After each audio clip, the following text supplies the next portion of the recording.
Hello, everyone, and welcome to another episode of The Richard Lewis Show. I am, of course, Richard Lewis. Joining me, as he very often does, is Sam. He's certainly here in body and spirit this time, unlike the drunk episode, which we never talk about. Out of control, mate.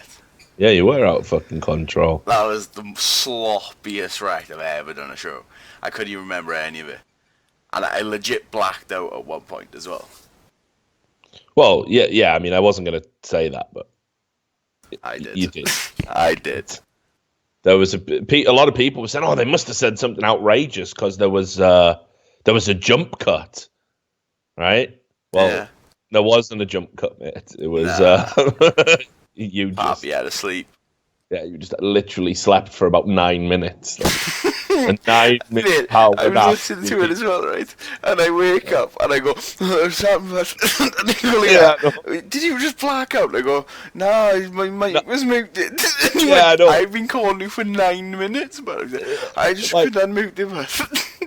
Why did you even have a lie, though? Why did you? Because I was wrecking my mind. To lie in that situation, like you've been caught. You know what I mean? Yeah, I've been cornered. Oh, fucking.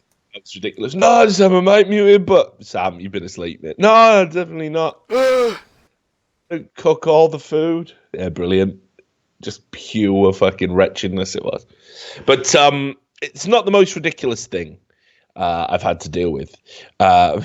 So obviously, I think people now who followed this show, followed the stream, follow my Twitter, they do know that I attract a certain type of element, and that is that, you know, we do get a lot of people who just they're not very well, and they seem to focus on me. And this is happening at the moment with other stuff, and we'll get into that in a while, maybe in another episode. But I've demonstrated in past episodes just some of the crazies that come out, and you know, I can't really think why it is. You know, I've talked a lot about how I think social media is kind of fueling and amplifying a new generation of kind of sickness, if you like, and illnesses that don't have terminologies or titles yet, and I think they will in 5 to 10 years. But yeah, certainly these people are out of fucking control, and I think they focus on me because, like, you know, people need a villain, right? Like, people need to just tunnel in and say, this guy's evil. And there's nothing people hate more than somebody who just says what they like and just doesn't give a fuck about it. It's really divisive. People either really like it and respect it, or people despise it. There is, no middle ground on it. People aren't ambivalent to people that hold it. Now, I think, I've worked incredibly hard to get where I am. I am entitled to voice my fucking opinion. That's it. That's my viewpoint. No one's going to stifle it. I don't necessarily have to force it down your throat, but if I want to give an opinion, I will. That's the rules. And unfortunately, some people, I don't get to do that in my job. I can't do that. Well, you can. You're just too weak to do it. You're choosing not to. You're letting fictitious rules and constraints prevent you from articulating how you really feel. That's on you. And I can understand why that would make you upset and angry. But these people tunnel in on anybody they see doing it, and they fake this outrage and feign this outrage, and they go after that person's job and livelihood and anything else they can. And, I'm not just talking about me here, obviously. I'm talking about anyone, really. Anybody who says anything that's, they disagree with, or is provocative in some way, or that they deem controversial, they try and shut it down. And it's not based on being offended. They might be. But actually, there's something greater at play, and that is that they simply don't want people to be able to do things they can't. It's like how you think about justice when you're a kid, Sam. You'll have heard a lot of children say, oh, well, he's got one, so why can't I? Yeah. He did it, so why can't I?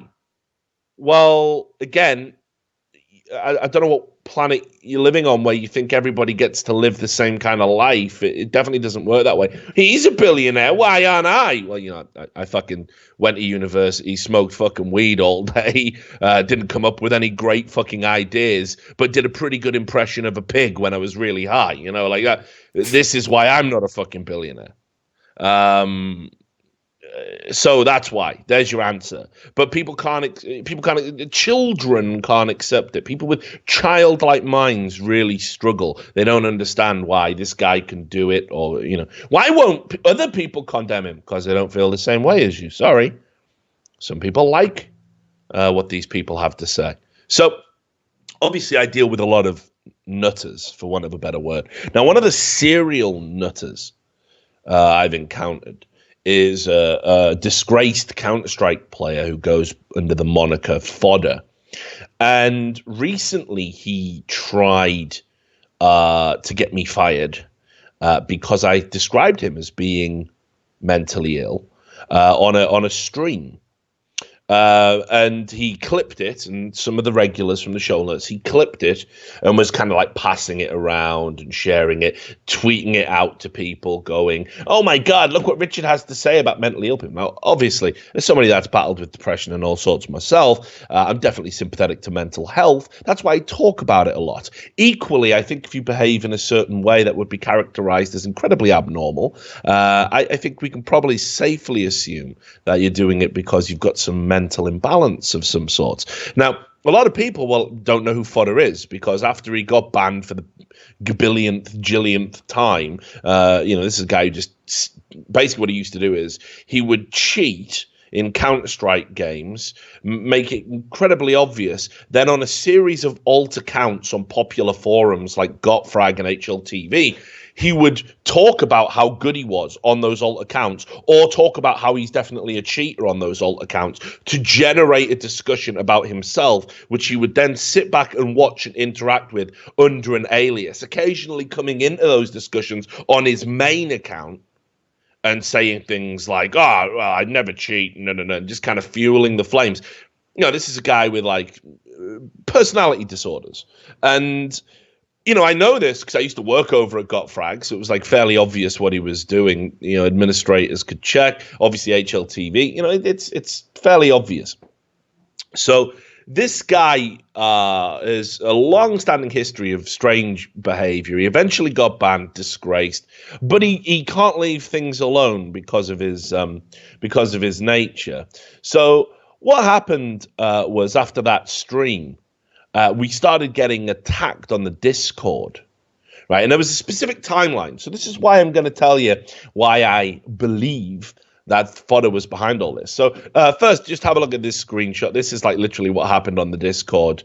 A couple of days later, we got flooded with accounts. Fod the God, Fod God. Just dozens and dozens of them. We had to change the way the Discord works, basically, to shut him down, rendering him impotent, kind of like he is in all of the aspects of life.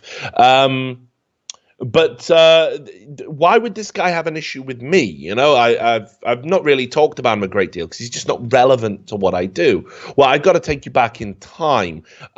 While he was banned from leagues, he decided to kind of try and make it look like other professional players were cheating. And there's one professional player that he always is accused of cheating because he's just legitimately good, and that's Guardian. And he's been calling him out as a cheat on multiple occasions. So way back when, this is in June 2016, Fodder actually faked screenshots to make it look like Guardian had paid a CEVO admin in Bitcoin to get away with being caught cheating. And of course, what he'd done was he'd used Inspect Element or Photoshop to fake a screenshot. The CEVO admins are like, of course, this never happened. I can tell you from knowing Guardian, he doesn't use that kind of speech in that's there in the screenshot. I've got him on Steam. I've known him since he came into the source scene. So he's talking like 2007 or something. So, I know Guardian pretty well, and I can certainly testify that he doesn't talk like that. Also, the idea that he's a cheat is absurd. We went through all of that in source. You just wouldn't get away with it for this long. You wouldn't get away with it for as long as he has at the top if it was so obvious. Cheaters don't get away with it for a decade, So he started messaging me about this story and saying, this obviously fake story he invented. And he started messaging me going, why aren't you going to write about it? You're a journalist. So I had him blocked because he's very disturbed. And anyway, he said, can you unblock me? So I've got a story for you. So he came in, and not only was he talking about this Guardian thing, he also talked about how he had a message from Spangler, the Sevo admin. And what had happened was I think they'd gained access to Spangler's accounts on Reddit and Twitter. I don't know how, probably it's brute force, whatever. And he sent himself a DM from Spangler's account saying, haha, your ban was manual, go fuck yourself. In fact, I could probably bring that screenshot up. Let me see, I've got a link to it here. I'll just send you the hard copy, Sam, on Skype. I'll keep talking. You work your magic because you're sober today. So he sent this message where Spangler was like, haha, it was a manual ban, go fuck yourself. Basically reinforcing what Fodder had said all along, that he'd never been caught by an anti-cheat. Forget the fact that Valve's own devs had said publicly, you were flagged by VAC. There's a famous tweet out there. And certainly, it's just not up for debate. The guy's a cheater and a serial cheater and an obvious cheater. So he sent me this screenshot about it saying, oh, look what he's done. He sent me a DM and then he claimed he was hacked, but it was almost immediately afterwards. Couldn't. So I just said to him, like, you cheated for years. You got banned. There's no story here. Why are you wasting my time? Please don't message me again. And I blocked him because, when you deal with people who are ill and don't have a basis in reality, you can't fuel their fucking delusions. It's not healthy. It's not kind. So he got incredibly triggered by that. And I mean, unbelievably triggered. And shortly after that, I had a hacker, wink, wink, add me on Skype and start showing me all of these obviously fake DMs from Spangler. And I was like, look, you're fodder. I'm done. So I removed him. Now, shortly after that happened, I was bombarded with accounts on Twitter saying that I was going to get swatted and that he was going to shoot up a school if I didn't publish this story. Now, let that sink in, that this is somebody on the internet. Yep, I'm sure VPN'd up to the max, but this is somebody actually tweeting things like that in public, about ridiculous crimes. And you can see on this archive of them all, this was, not so long after the whole Phantom Lord thing. But look, so he calls me Richard Leachis or Leachard Lewis or Leachard Ruiz. He always calls me Leachard. He's done that for a long time because he says I leech off the scene. Not like a pathetic loser cheater does, obviously. But, as a journalist and a host, I don't contribute anything of value. So I'm a leech. So he calls me Leachard Ruiz or Richard Leachis or, permutations thereof. You can see, wear them logs, boy. It's fodder is God. It's fodder is a God. You're a leech. You don't got logs. Fodder is a God. No logs. Fodder is a God. And what he was trying to do, not mentally ill at all, right? Like, how dare I say he's mentally ill? All the people, there was like 3 or 4 people who were going, this is a disgrace. You're discriminating against mentally ill people. I'm not discriminating against him. I want him to get better. I want him to get fucking help. Because if you're doing shit like this, you are fucked in the face. I mean, that would be my diagnosis as somebody that doesn't practice medicine. You have got to get help. And I've even said, and you can check this, I've said publicly, if anybody is friends with Fodder, he is having a serious psychotic episode. He needs your help. Get in touch with his family. Get into, whatever it takes. Because this, if he was caught doing this, he would quite potentially be facing jail time. Now, interestingly enough, Twitter's reports facilities is pathetic. I mean, I reported each of these accounts and muted them. I didn't even block them so I could keep tracks of them. No further action. I don't even know how many of these accounts were suspended, if any. But you can see here when it made it quite clear that I wasn't bothered by it. Like, people were asking me, who's doing this? How many accounts has Fodder made? I was like, well, I think we're up to about 20, and it went on. I think we got to about 40 before he got bored of it. But then it changed from get swatted, I'm going to shoot up a school, all this crazy shit, right? It's all because I wouldn't publish a story about something he made, something he invented, something he faked. So obviously, I feel comfortable saying this guy is mentally ill. And if you endorse this kind of behavior, I think there's something wrong with you as well. Now, what you'll remember is during the stream, the guy who'd clipped it and was spamming it in my Twitch chat, there's a moment on stream where I said to him, look, dude, I can just probably use my sources to check your account that you're doing it from, and we can just check IPs, check any login times, and we'll just find out who you are. And he went, oh, no, God, no, sorry, really don't do that, really, please. Now, why would he back away at that point? Well, he backed away at that point mysteriously because Fodder, as you will probably know, because he's banned from everything because of how disturbed he is, he is obviously banned from Twitch as well. Now, a few days prior to when I had that stream that prompted this new outburst of delusion, he started saying, oh, I highly recommend following this Twitch channel. I'm Fodder.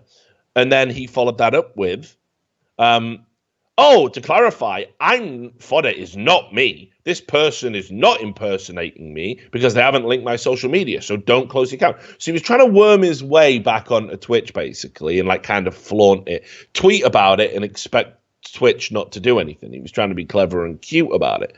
Now, incredibly, when Twitch banned him, that was when this mysterious person started spamming the video of me saying Fodder is mentally ill and needs serious fucking help, right? And started spamming it everywhere. Started tweeting it at me, which I retweeted. By the way, I was true to my word. I said on the stream, I'll just tell my employers about it because they'll, who are they going to side with? Their full-time employee or somebody that threatens to SWAT and shoot up schools and other sorts of nonsense and degeneracy. I mean, it's not even close. I said this is the email you want to email them at. We all had a good chuckle about it because this is nonsense. I haven't done anything wrong. It's the most pathetic attempt at a witch hunt I think I've ever seen in my career. I've had a few.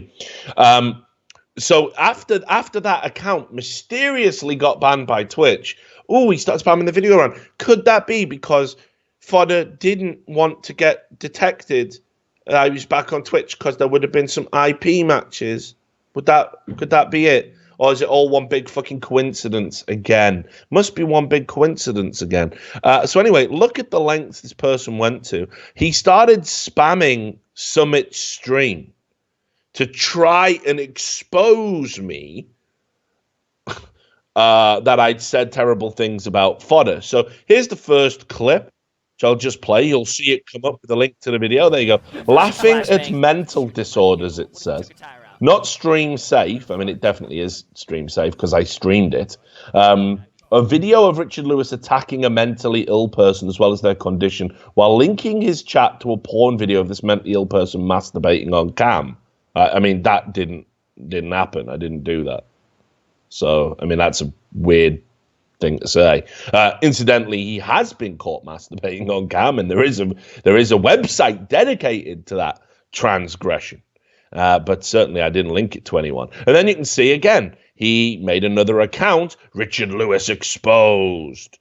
This video is one you need to watch. However, mute your stream to watch it, as he says sensitive information, including an illegally recorded porn link.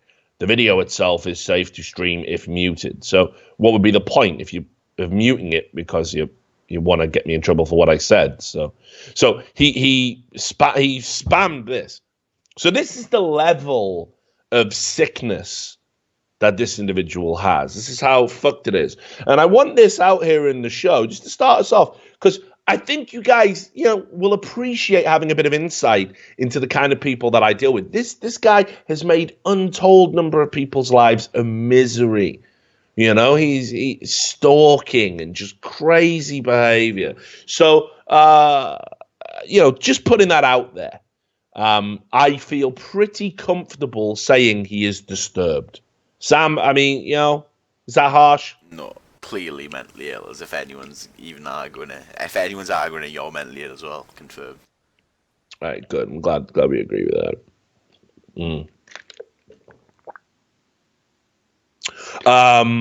So anyway, we can get into the show now. That's just we're going to start each of these shows with a look at a nutcase, I think. It's the future, right? That's how we're doing it. So here we go. Do you know what's racist, Sam? You know what's racist today? What's racist this week? Food and drink. Nice.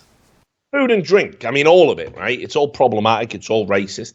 I saw, PETA or PETA, depending how you say it. That's the Ethical Treatment of Animals Brigade. And they've got a long history of putting out, disinformation to kind of suit their agenda, which isn't to say that animals aren't treated horribly in our society. I definitely don't support, the way the mass farming system works and treats sentient beings. I think most people can agree when you're watching people like just kick a chicken to death in one of these factories, that provide fucking nuggets or whatever. That sucks. I mean, that's an awful thing to do. Those people should be fucking prosecuted. But it's not as if PETA has like a fucking great history themselves. Go Google the number of dogs that they've euthanized down the years. They say they're all about ethical treatment for animals. There's numerous complaints from people who said that PETA representatives have even taken their dogs, out on a street corner, just a little bit round the corner from the house, taken them a pound and just immediately euthanized them.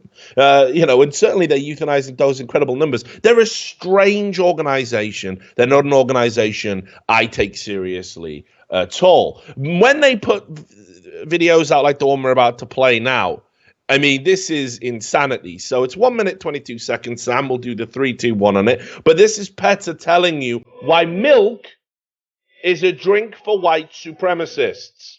Okay. 3, 2, 1, go.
Sam.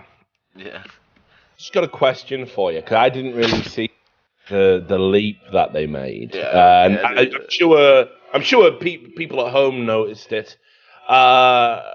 They say that because cows are artificially inseminated over and over and over again and have their calves taken away from them, this is a great drink for white supremacists everywhere. What's the fucking connection? What's the connection? I mean, this is like one of the sloppiest videos I've ever seen for making a point. Like, this is like the ravings of a drunk horse. What the fuck are they talking about? What are they talking about? Sam, how do they make the leap? I don't know. They just said the statement, and then the rest of the video wasn't anything to do about it. It's like, yeah, I know. Milk is for white supremacists. Cows get fucked many times, and their Here's babies what's are interesting dragged. as well. Right at the start of the video, they say, "Oh, white supremacy, is milk and white supremacy have got a long history with each other." I mean, it doesn't. Then they say, it was also used in the film Get Out. Well, why would that have anything to do with white supremacy? And whoever made the video obviously hasn't watched the film Get Out, because it's actually about the fetishization of black people. It covers racism at kind of both ends of the spectrum. It's actually quite a clever film. I didn't know what I was going to make of it, but actually, yeah, it turns out it deserves the plaudits. It's people shouldn't be put off about it. It's not a film that just bashes white people by any stretch of the imagination. So, absurd video. I mean, utterly absurd. And it even says at the end, like, tag someone who drinks milk. What is the implication there? That if I tag them, am I saying you're a white supremacist because you drink milk? Because after all, milk is the perfect drink for white supremacists everywhere. Tag someone who drinks milk. What even is that? It's mad. Tag isn't it? someone who is the devil. Yeah. Like, and this is what I mean. This is all they've got now. It's like a little kid just like trying to fight a grown man, and I'm just gonna hold your head, and you're just gonna punch yourself out, and you're just gonna fall asleep. That is what the left is now with this whole white supremacy Nazi bullshit. It's not real. None of it's real. These things do exist. There are neo-Nazis. There are white supremacists. Very small enclaves that have no power or influence whatsoever outside of committing the fucking occasional hate crime, which is in itself a pathetic display of impotent rage. Right? These people are pathetic. They don't have any real influence. But because you're calling everyone a white supremacist, again, where does the bar end? If I drink milk, I'm a white supremacist. Like, what next? Like, well, if you're made up of a majority of water, you're a white supremacist. Like, oh, fucking hell. Like, I was nearly something about those jellyfish, but yeah. If you have a vertebrae, you're a white supremacist. Like, it's got to fucking stop, because eventually, on a long enough time scale, everyone is going to become a white supremacist. I saw, just recently, there was shit. Actually, I should try and dig this up. But there was, that famous lady who she was Islamic from Somalia, and she left. She's okay. Let me find it for you. God, I always forget her name, and I should know it. Hang on. Let me just find her. But basically, they even this is it. Ayaan Hirsi Ali, right? Now, she got called a fucking white supremacist just the other day, dude. I mean, she was meant to do a tour of Australia. She had some speaking dates out there, and then, because of security concerns, she had to cancel it. Now, you don't need to play the video for this one, because it'll probably give everyone fucking cancer. But there's the link to the story. So this is Ayaan Hirsi Ali. And look, you might not agree with what she's got to say about Islam, and I certainly don't think she speaks for the whole of Islam, but she's certainly someone with a compelling story. She's somebody that lived in Somalia, lived under Islamic law, was herself a practicing Muslim, left, and is now makes a living basically talking about the problems inherent within Islam. Some people have labeled her a racist, a bigot, a hate monger. Other people say this is a story that needs to be told because she's a compelling source. This isn't somebody external to Islam critiquing it. This is somebody that lived under it. Well, anyway, whatever you think about that, and I'm kind of ambivalent, frankly, I still think it's fucking absurd to label this black woman a white supremacist. But that's indeed what they did. There's a video to her tour in Australia called "You Don't Speak for Us," and it actively says that she is a white supremacist in it. It's just, if a black woman can be a white supremacist, I just don't even know what's going on anymore, dude. Like, she's not even talking about race. She's not even talking about race. Like, at no point does she talk about race. She's talking about a doctrine, a religious doctrine. It's got nothing to do with white or black. Anybody can be a Muslim. How can she possibly be a white? Where do you pull this shit from? It's just become a go-to term of lunatics. You know, we tried Nazi. It didn't work because it's weighted in history and people can dismiss it. So you very rarely hit Nazi. Now, you know, they didn't get the fucking leftist, the progressive memo, right? Then it was racist. And again, the word just got so diluted, and people could point to examples saying, well, you say race is about privilege and power, not really about race, yet you also say that only white people can be racist because of that said privilege and power, and then people will link to examples of very genuine, very real racism, racist attacks on white people that we've seen.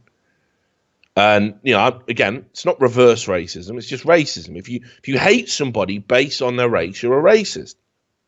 The color is irrelevant. Privilege and power are irrelevant in this equation. So then people started getting wise that people wouldn't tolerate that. So now they had to say white supremacist.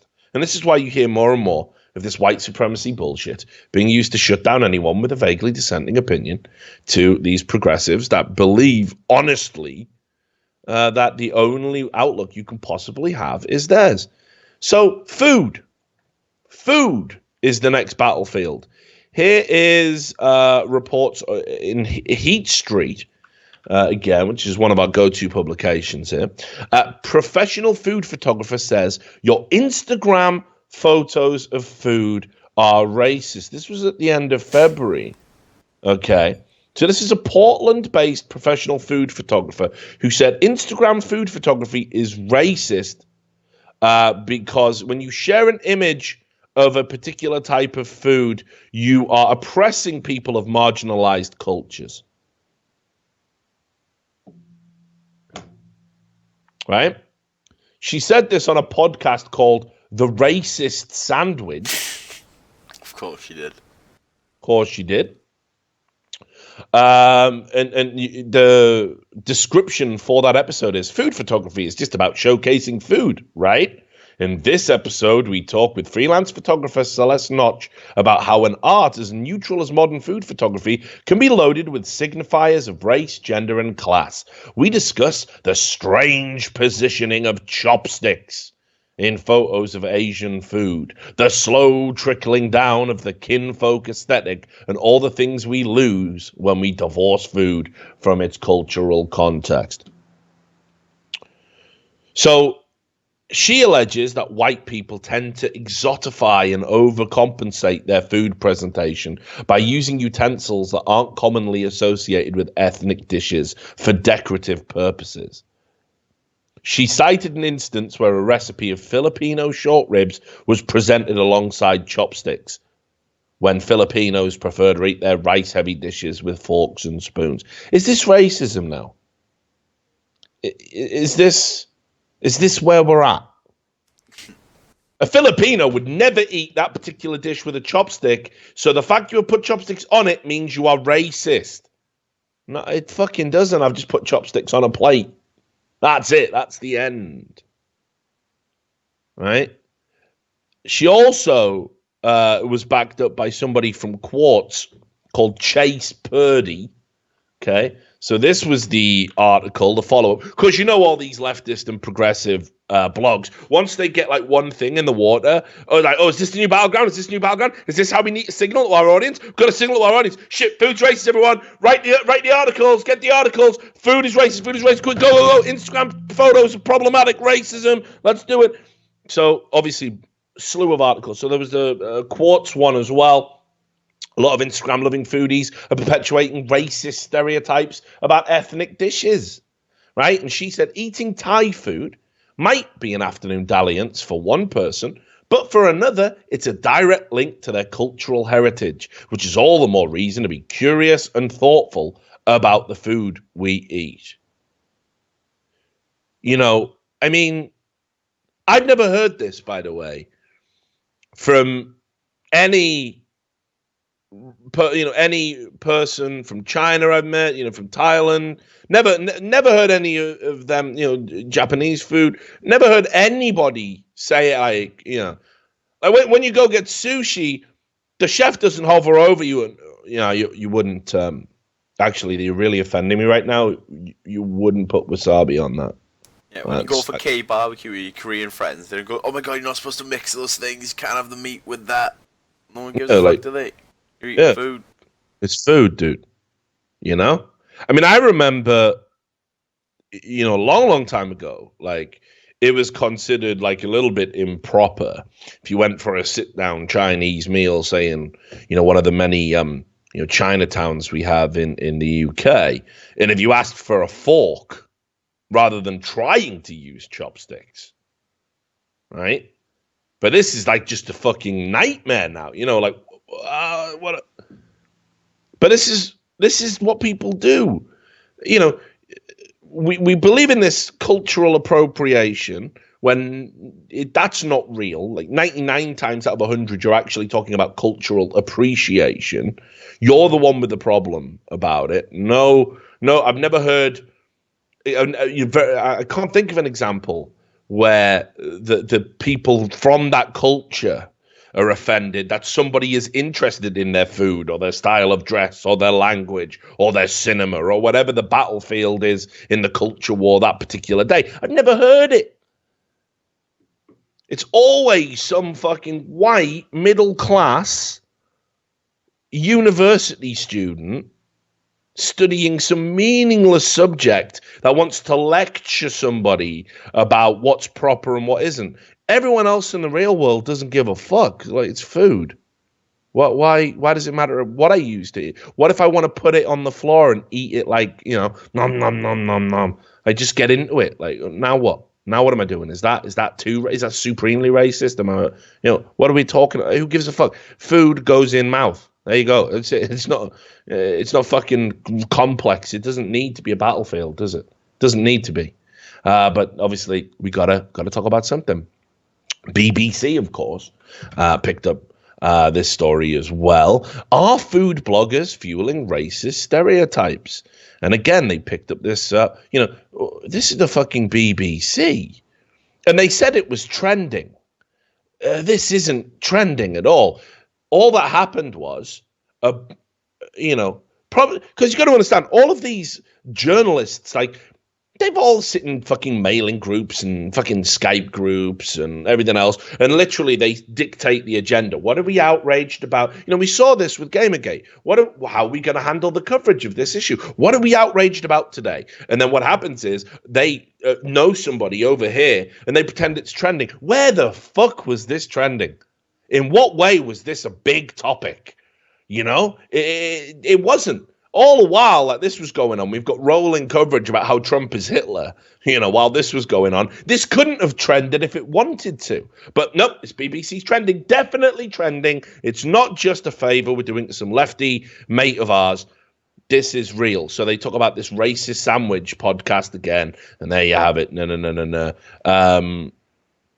And you can see one example, correct way to eat pho.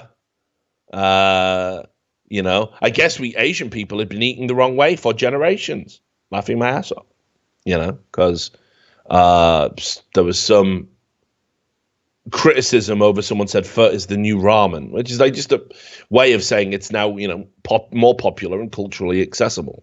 That was all they were really saying. It's like when people say, "Ooh, beer is the new wine." I don't have an army of fucking French people telling me that, how dare you? It's just food, guys. It's French just food. really have an army, man. Yeah, true, actually. So, or as John Cleese once famously said, one of the jokes John Cleese used to tell was, why did the French have a civil war? Why? So they could win one. Nice. Not bad, right? Yeah. Racist, of course. So then there was this. Then there was more, right? More, dude. It doesn't end there. So chicken wings. Racist chicken wings. Oh, not the fucking chicken wings, but I know. Big fan. What are we going to do now? Big fan. Right? So there was an episode on the Food Network show, right? Now, Food Network, right? And here's what the objectionable content is, right? Tell me if you can. I mean, maybe I'm wrong. Maybe this is bad. I don't know. It kind of just didn't, right? So somebody said, "Where are the real wings?" They pulled out some wings. Meaning buffalo wings. They had they had two flavors of wings. They had Asian hot wings and buffalo wings. Yeah. Right? And one of the crew said, "Where are the real wings?" Meaning the buffalo wings. And somebody said, I don't trust the hot wings. And then he said, "I'm just kidding, guys." And then she said, "I'm just kidding. I wouldn't do that to you." And then pulls out a tray of the American style buffalo wings. And the guys were like, "Those are some wings." Now, apparently this was racist because the implication was not that I just don't like Asian-style hot wings and I like American-style buffalo wings because that's what I'm used to. Apparently it was anti-Asian sentiment. Am I crazy? Am I, to think that isn't really, they're not really against Asia when they say that? Am I not allowed to not like your food? Yeah, but here's the thing. You can't just not like it. So if you don't like it's it... It's not my favorite thing. Yeah. If you don't like it, you're a racist. If you eat it, you're appropriating their culture. And if you do eat it, you better eat it properly and represent it in the way that is historically and culturally accurate, even if you have no understanding of the history or culture, particularly associated with the serving of that one meal. And if you don't do those things, you are a racist, or as we now like to say, a white supremacist. So, racist chicken wings. It's fucking bonkers, mate. And then this is unreal. This was taken on Imja. I couldn't believe this, dude. Like this, talk about an overreaction. So, a pizza shop said they'd made a top Trump's Mexican wall pizza. Are you a builder or do you prefer demolition? Have a go. And just look at the fucking state on that pizza, by the way. Jesus. Right? I know, I could picture you just fucking muffin that. Right? Inhaling it, but... Right? And here's the thing. On the one side, you've got Mexican-style food that you would get in a burrito. Then you have a wall of nachos with chilies and mouth's watering as I'm reading this out, with chilies and salsa and sour cream. And then on the other side, you have American cheeseburgers, and it's all on a pizza base. I'd rather just eat no with. And that's mad, isn't it? That is mad. Right? How in the fuck is this okay? Asked one anonymous Facebook user. Right? Whoa, what? They are local? Yep, when I've had my hair done, I'm going to write a big post on their wall. I do too. Look at the fucking lives these people lead. Have you not got jobs? I'm just going to get my hair and nails done, and then I'm going to write such a post on their Facebook wall. right? What in the fuck? So disgusted. I hate them anyway because they just waste so much food. Nice bit of virtue signaling there about, issues with third world poverty. I like that. Great subtext. You are more leftist than the rest. I've just left them a 1-star review.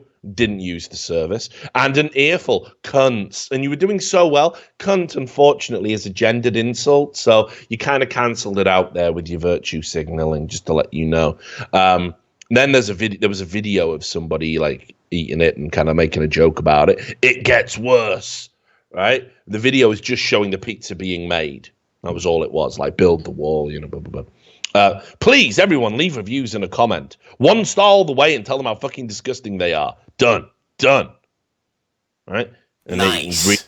You can high five. We really got them. We're fucking up a small business. Way to go, Chad. Because you know what? We ain't like those other guys, Chad. Okay? We care about women, dude. And you know what? They belong in this country. I don't care if they're illegal. Right. So here's the thing, Fuck right? you, Chad. Here's the thing, Sam. I'm still struggling with it. I don't know what's racist about it. I don't know what's racist about it. I still don't understand in what way this implies. This is just... It's just a big food. Yeah, you've just taken something that's happening politically and you've made food themed on that, and as to try and generate more sales. That's all this is. So look, seriously turned off by the latest gimmick, regardless of what the food may be like. It is distressing to see a business exploit something that is genuinely scary and damaging for the sake of badly placed and, frankly, racist humor. Shameful. So the business replied with, "Thank you for your feedback. This is not intended to be racist. It is, in fact, mocking the whole idea of the wall. And the idea of the meal is to share both sides and bring down the wall. Because obviously if you eat it, you destroy it, right? And they even said there, are you going to demolish it, Granted, Trump's message may be divisive, but this is a celebration of Mexican ingredients and American. Without diversity, we would have a very limited food culture." That's a good answer, right? You bring down the wall, we eat burgers, we eat Mexican food. What's the problem, right? Here's the problem. There are ways to celebrate culture and diversity without being racist and offensive. Still no explanation as to how they're racist. But you clearly didn't get that memo. Yeah, the memos fucking losers like you send in between haircuts.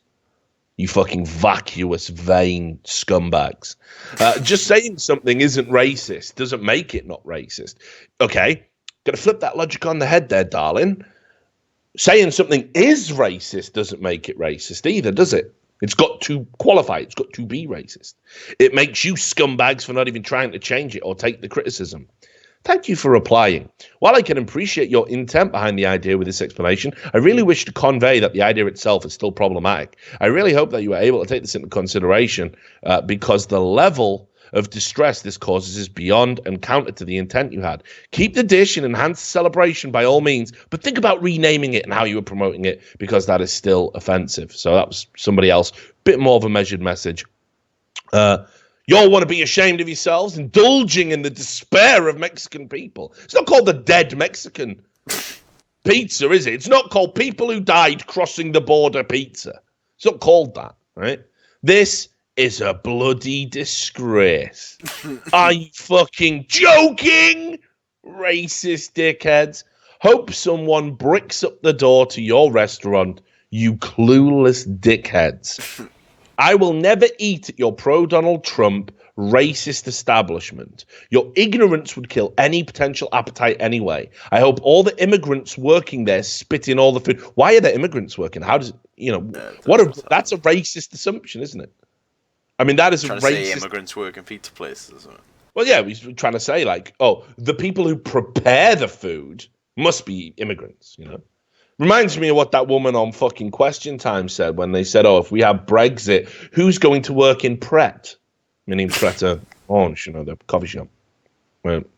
I hope all the immigrants working there spit in all the food they make and you all get shut down for being so close to disrespectful. Well, I mean, again, if they contaminated the food, the people who shop there would be getting sick, so Whatever. Seriously? I love that one. Seriously? Like, serious? I love it when... Seriously? Are you serious right now? Are you serious right now? I can't believe you're serious. Are you serious? Are you serious? Yeah, it's fucking real, dude. Like, obviously. Yeah, just grow the fuck up, isn't it? The world is calling out a terrifying racist and prejudiced administration, and you're trying to make a quick buck out of it. Tasteless. Actually, pizza looks delicious. It does look big. Probably not wise to take advantage of a very serious political situation that could have effect on quite a number of families. It's interesting, isn't it? You know, these weirdos, and they've got nothing to do. So there you have it. Absurd. Food is racist. Now, we'll take a little break here. You're going to love this. Right? It's not often we can show a live leak video on here. But you know, I've talked about like mental illness among, you know, progressives a lot. Again, there's a theme in everything that we do. And, you know, there's something to be said about the self-loathing that I think goes into a lot of these people, the terminally offended. It pretty much boils down to the fact they don't feel comfortable in their own skin. They don't look the way they want to look.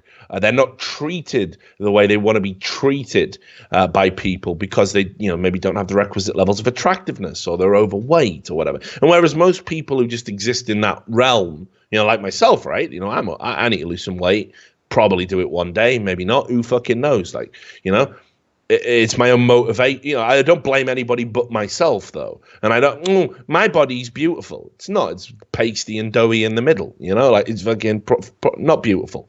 I wouldn't make that claim. But these people do talk about body positivity and all of that bullshit. When there's nothing positive about being overweight. Now, the reality is, like I said, these people project that self-loathing outwardly, and anyone who's happy and just innocently enjoying themselves becomes a target. So I got linked to this video which went up on Live Leak, right? And it was a couple in a restaurant ordering some food, and the guy was kissing the girlfriend on the forehead with his arms around her waist while this lady was ordering her food ahead of them. And she just lost her shit. She lost her shit in ways I've never seen. Like, this is unreal. She was so, like, she hates herself so much that the sight of a, you know, young, attractive couple just enjoying life and kissing and being intimate made her just screech into the void. She just lost her fucking mind, accusing them of prostitution and all sorts. Now, this is a 6-minute video, right? But trust me, you will be entertained. I'll let you play this one, Sam. Okay, 3, 2, 1, go. Don't do it, because it'll just turn it wrong. Then leave. Why are you here? You have your food. Excuse me, I have a right to be here. This is a place where you eat, not where you make out and food. He just told you. We are waiting for you to finish up, so we're chatting. Go make out outside. You're a heinous person. You're a prostitute. Reasonable. Well, here in front of everyone, like a slut, while we're there are people here. Okay. Do you have any manners? Can you just finish up your transaction? We'll order and we can both move on. Oh my god. You're really escalating this. You leave. I would just like to order Well, you and then shouldn't. we'll You leave. shouldn't be here. You're a slut. Go get a hotel room and fuck somewhere else. It's not a place for this. Can't wait till this hits YouTube. I can't wait to report you to the police. You cannot be Please. doing prostitution Go ahead. in Hey, public. go find the police right now. This is a public place. This is where No, it's people not. eat. This is a private place, This actually. is public. No, this is a private establishment actually. This is a we're in the public. This is private. She's confused. People and you're making people uncomfortable. Can we You're order? making me uncomfortable with your verbal Where harassment. private businesses become public thoroughfares, you know. Everyone that's here, that's You're inappropriate. the only person who's uncomfortable with me having my arm around Lady. you. Oh, she's squaring up. Out. Square What up. we're trying to order. Step back. Oh, Excuse me? Step he's back. alpha mailing. Excuse. Do not Step tell the me to. fuck back. Excuse Oh. me? Step the fuck back. Excuse Oh, me? he's slapping his chest, but Phil Gorilla. What's that? Can you call the cops on him? I'm getting all this on video. So we'll see who's harassing who later. You're fucking your girlfriend in a public restaurant acting like a prostitute. She's mentally ill. Oh, mate, it gets worse, like, I'm telling you. Okay. Yeah, I know some of the story. You're Like, such an airhead. You're so dumb. You're sexually harassing me. You and that slut. Oh, you are harboring a lot of shit. That's the line right there. You are harboring a lot of shit, like, no doubt. There's the door right there. Go ahead. oh, get her out, that mental bitch. Like, what is she even doing? What a gimp. I want my money back. I want my money back. Just randomly said, hang on, I want my money back. $20, I want a refund. Who are you talking to? I want a refund right now. She's mad, yeah. To your manager. I'm on the phone, my manager, you done law. Talk to the manager. Talk to me. I'll give you the tape. I'll give you the tape. I can call the manager and report you and you can be fired for allowing this. Will I though? Will I though? I don't think I will. You see, classic leftist tactic, right? I'll take your job away again. Like, I'll take your job. You will be fired if you don't give me what I want. What do you think you are? Sexually harassing me, making out with that bitch? And where's she getting the sexual harassment She's thing mentally from? ill, shit. He was I know, but it's having sex crazy, with isn't it? her at the stand when I was trying to order, they were making out. It was pretty good. The sex was pretty good. Sex is pretty good. Know what? I mean, I don't want to watch it. It's disgusting. It's disturbing. You making out with that ugly bitch. It's so nasty. Reasonable. Do you know how much I want to puke on both of you? You are the ugliest bitch I've ever seen. You look like a little boy. And for me to actually See what I mean? Projected self-loathing. Projected self-loathing. I look at the state of her as well. Could she be more of a fucking stereotype? Straight lost her mind. She's gone off a deep end. And look at the crowd. What in the back instead? Like, what the fuck? She looks like she's at like 1,000 milligram blow in the back. What? She's so bright. Do you see her about to stare in the distance? She is scared.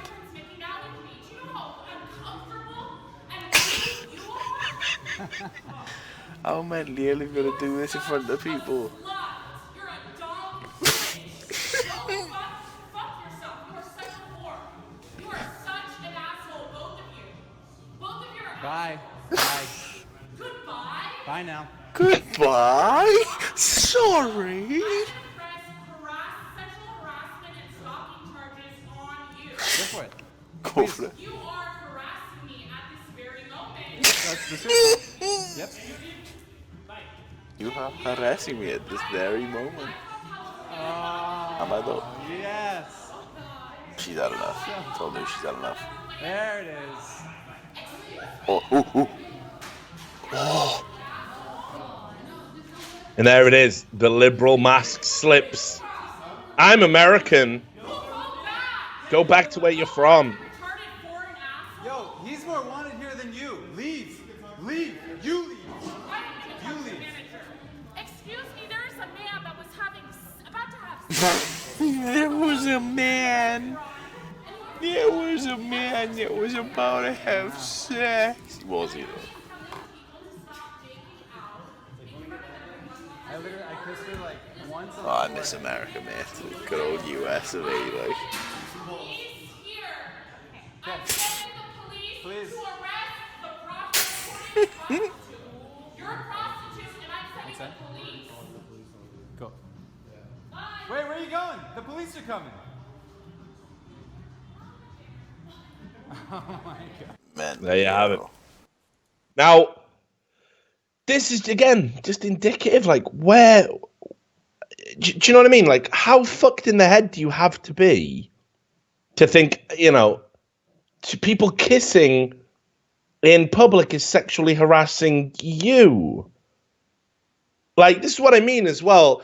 There's some common things. I'm sure some people will be, she went straight racist at the end, so she must be a Trump supporter, so we're going to file her under there. Might be true. Who knows? Unlikely. But what she's espousing there is, she looks like that age, might have just got out of college, right? She doesn't look particularly old. This is what happens. This is safe space culture. Wait, have you not seen the after story of this? No, I didn't even follow. Mate, your mind's gonna get fucking blown to shreds, though. All right. A bit. This is good. It's very rarely I get surprised on this show. I'm the one who fucking plans it all out. So what you got for me? This is gonna be huge. So basically, they found out why this woman's mental. No, I mean, but if we've just done an entire bit on her, and it turns out like it is bad, and we meant to pity her, like we'll have to just. I don't know if it's bad. All right, because otherwise we'll have to jettison the whole bit, man. So right, come on. Santa Monica woman. This should find it. There we go. The Daily Haze. Right, reliable source, like. So, slut-shaming woman in Santa Monica is actually webcam girl Anna Starelli. Holy moly. Shit got real, man. I thought we were going to lead into it, cause I didn't read this story, so I don't know. No. I was just, my whole point there was that, this is like almost like kind of safe space culture and self-loathing and everything else, coming together. I had no idea. This is a twist and a half. This is like self-projection, of course, mate. Yeah, so here we go. So it is projection. Slut-shaming also calls the woman ugly. The holier than thou woman has some secrets of her own, a delightful turn of events. The woman is losing her shit, and she's very lonely and tries to make a life as a cam girl. She has videos uploaded to X Hamster. Obvious. Good old X Hamster. Yeah, the woman that's calling another woman a whore for kissing her boyfriend. See, it's projection, isn't it? Projection. Last year, she showed the world she had a very bizarre obsession with Justin Bieber. She would regularly share out her baby's latest video and tweet to Bieber fan accounts about how women the Bieb was with were ugly and sluts. Didn't think it went this deep, did he, man? Didn't think it went this deep, did he, man? No, I didn't know. She's fucked. Wow. Her box is gone, man. Her box is fully gone. No.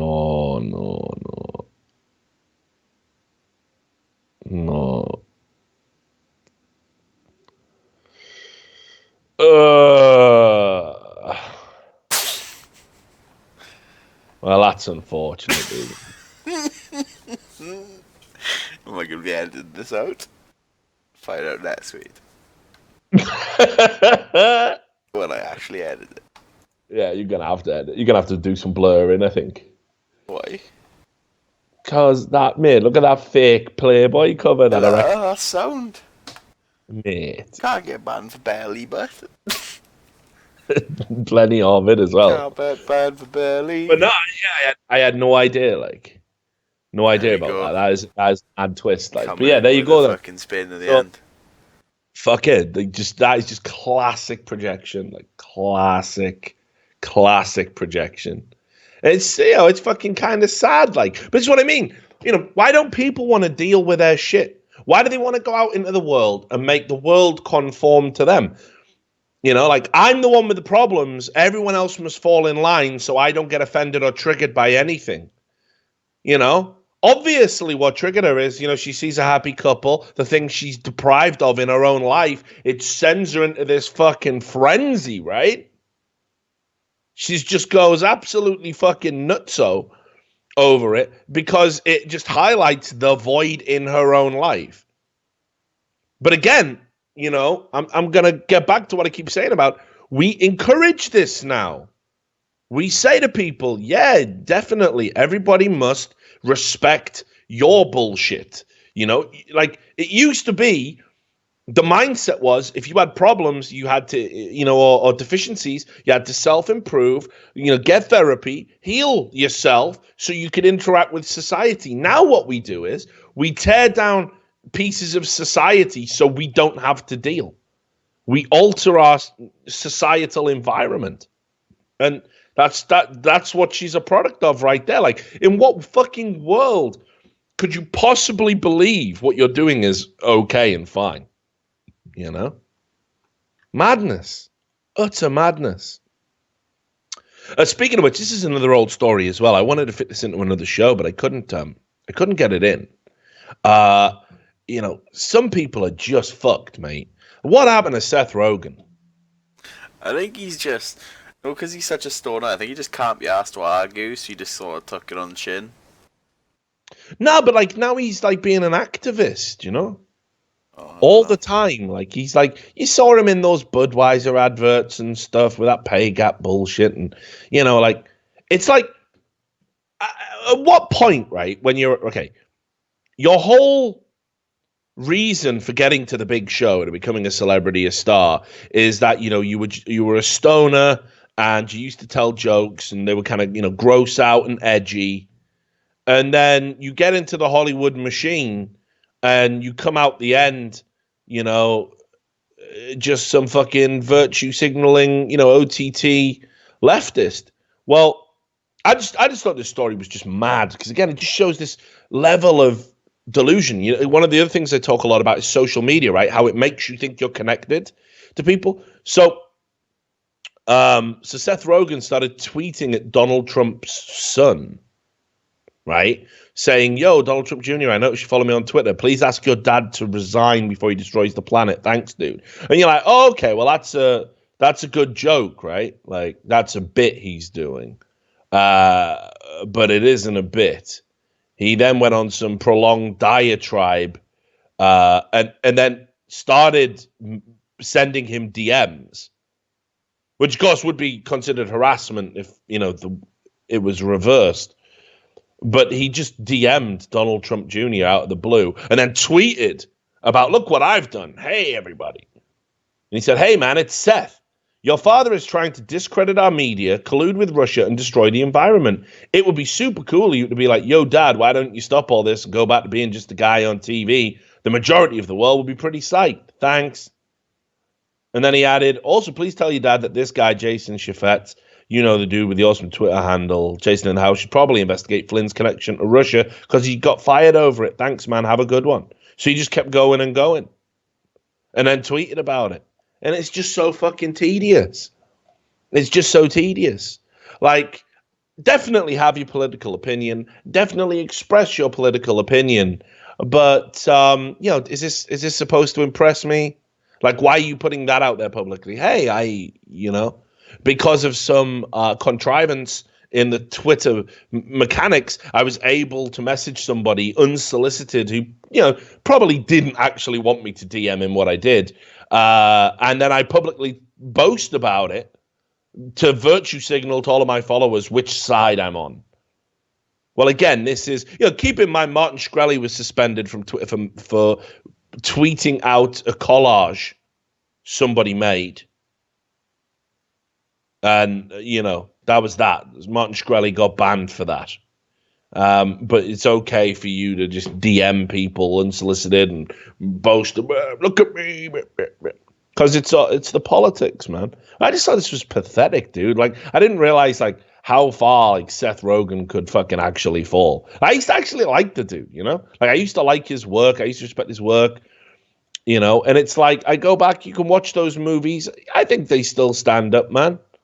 Yeah. But, like, he's never going to make another funny movie again, is he? It's over, you know? Like, the Seth Rogen we knew and loved is dead. You know, like, what's his next project going to be? Oh, an idiot gets into office because of a campaign and he becomes the worst president ever. Nice subtext, bro. You know, like, I just think this kind of thing's just embarrassing, frankly. Not as bad as this. This was, again, how far do we need to go, man? Like, when are we going to put our foot down? This was a journalist losing his job from, like, a small local newspaper over fat shaming. Right? Let me tell you why. So he wrote a column about sitting next to an overweight airplane passenger. Now, I'm sure that's happened to you, Sam. What? You sat next to a big guy on a plane. All right, yeah. Yeah? Yeah. Most of the time, I don't think I've ever sat next to a fat guy. I've sat next to, like, massive ripped cunts, just beefy guys, like.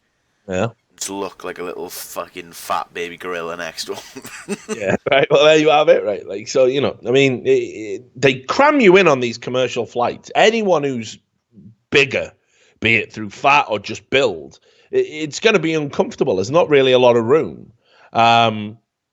So this guy wrote a column that basically talked about how bad it was to sit next to somebody who was fat, and he explicitly said that the person was fat and said he couldn't sympathize with the man because of his weight, you know, like he felt it was self-inflicted.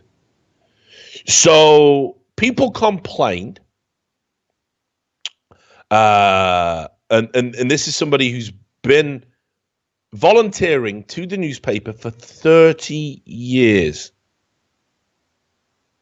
And because of this one column, they refused to now publish anything by the guy anymore.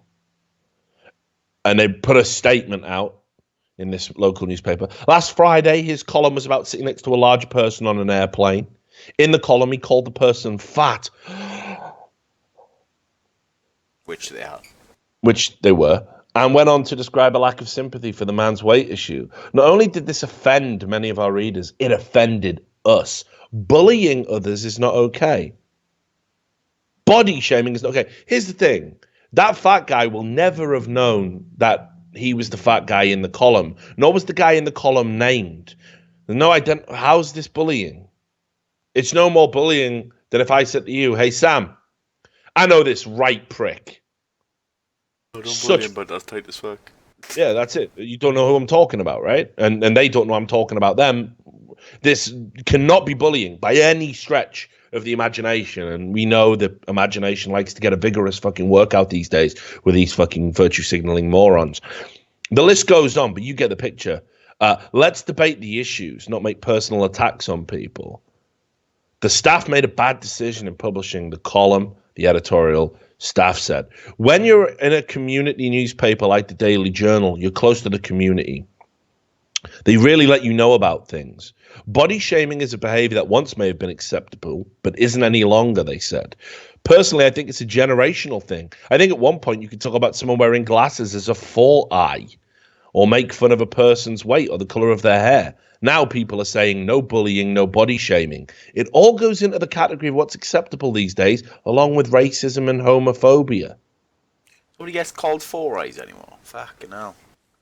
I mean, pretty sure they do. Should be, like. Pretty sure I've heard the odd Poindexter. Vintage, but Poindexter. Like, yeah. In what world?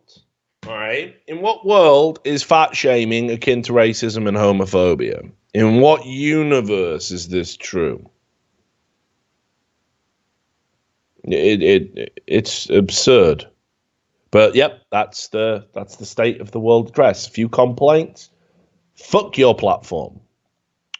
Also, as well, because we've been playing catch up, like I say, you'll notice some of these stories going back to February.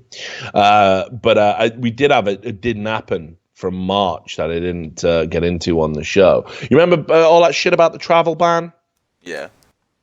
Well, you remember the guy who was like held up by the Democrats because he was the father of a Gold Star awarded soldier, and Donald Trump said something about the mother and all of this.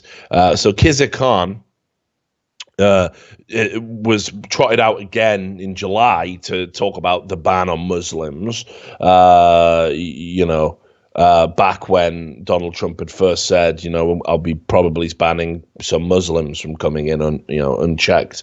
Well, anyway, when the initial temporary travel ban went through, Khan said that his travel privileges are being reviewed, right? And he said that It's a deep concern to me and all my fellow Americans, but I'm now not going to be able to travel. I'm going to have to cancel appointments and things I was going to do. And I've not been given a reason, and I can't come to Toronto. Right? And he said he'd been contacted by a U.S. agency to do this. Well, they looked into it, and there's no agency that's contacted him. His travel isn't under review by any metric. Nobody is reviewing his travel. It's a lie, isn't he? Yeah, he's had a massive lie to gain sympathy and to pile more pressure on this idea that it was a Muslim ban. It was never a Muslim ban. And he's a naturalized citizen of the United States anyway. So, people are trying to reach out to him saying, well, who is it? Who's reviewing it? Nobody knows. Nobody knows. So he's just openly lying, in public. And fair play to the Washington Post, for picking up the story. But of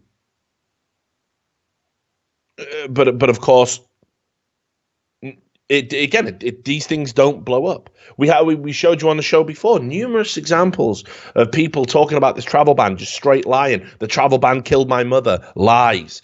We can't leave the country. Celebrities. Mo Farah. I won't be able to come back to America. Yeah, you can. That was never up for discussion. Never in doubt. But it's nonsense. It's fucking nonsense.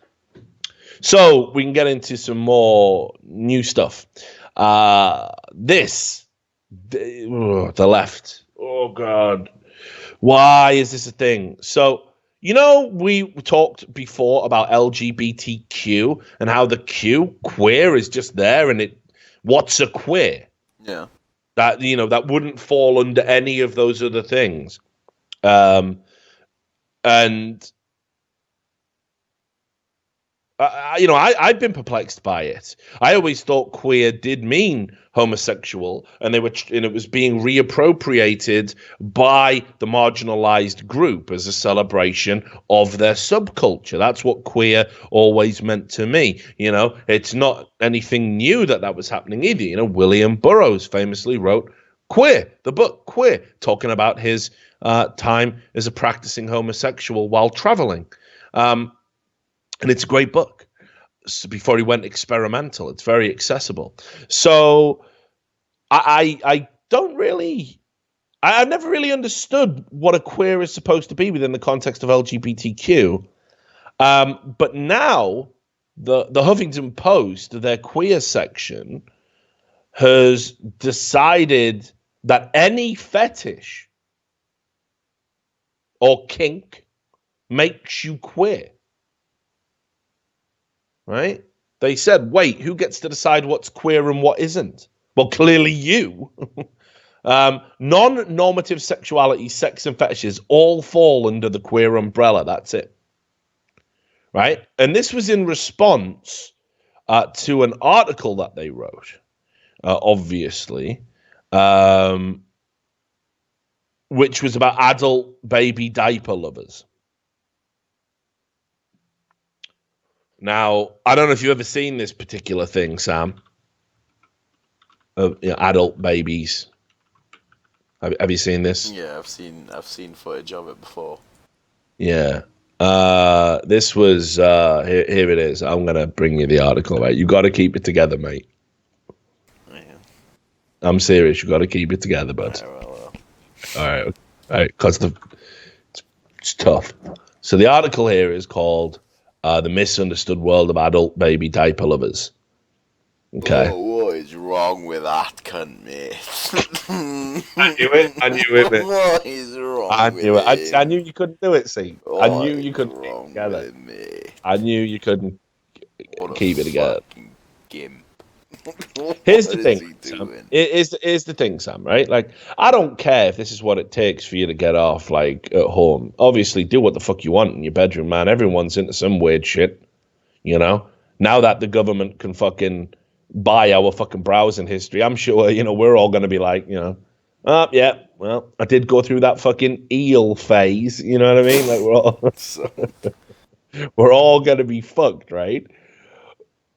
But I don't really, want it. I know, like, I just feel like maybe I'm a bit prudish. I don't think I'm prudish, but like that woman from earlier. But I just kind of feel, just maybe just stick to your forums, and I don't want to see a man walking around in a baby store wearing a nappy and sucking on a dummy. You know what I mean? I just kind of think it's all a bit stupid, really. And I don't think you're a protected group. I don't think you're going to receive the same level of discrimination as homosexuals famously have, and anything else. I don't think you need legislature or special labels to squeeze you into the realm of being a protected if you group. want to be in the weird shit, that doesn't mean we have to protect you because you're in the weird shit. Like, that's the risk you take in it. But there's this there's this store called Takeables. I don't know if you want to play the video, maybe with the sound off. But basically, it's a store for adults to buy. Oh, get this cunt out my eyes, mate. Right. What is wrong with him? Sam, keep it together. What is wrong with him, bud? Keep it together. So they sell like giant romper suits and diapers, all this kind of stuff. And, and it's a store for fetishists. You can see as well, if you scroll a bit down, he's climbing into a giant cot to have a little nap. I feel sick. Well, okay. What a fucking weirdo, man. I've actually seen worse things. There was a Channel 4 documentary called The 15 Stone Babies. Yeah. Right. You ever seen that? I think so. It's on YouTube, mate. I'm gonna just they did a series, Channel 4. Channel 4 is a TV station in the UK, typically associated with alternative broadcasting. And they did a series on paraphilias, abnormal sexual desires, and they did one where like people who like to fuck their cars, and they even filmed the guy. Yeah, I saw that one.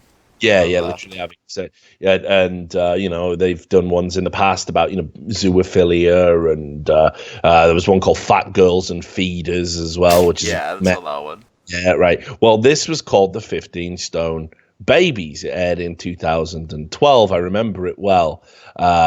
Because my girlfriend at the time, I made her watch it. She was horrified. It put her off sex for a long time.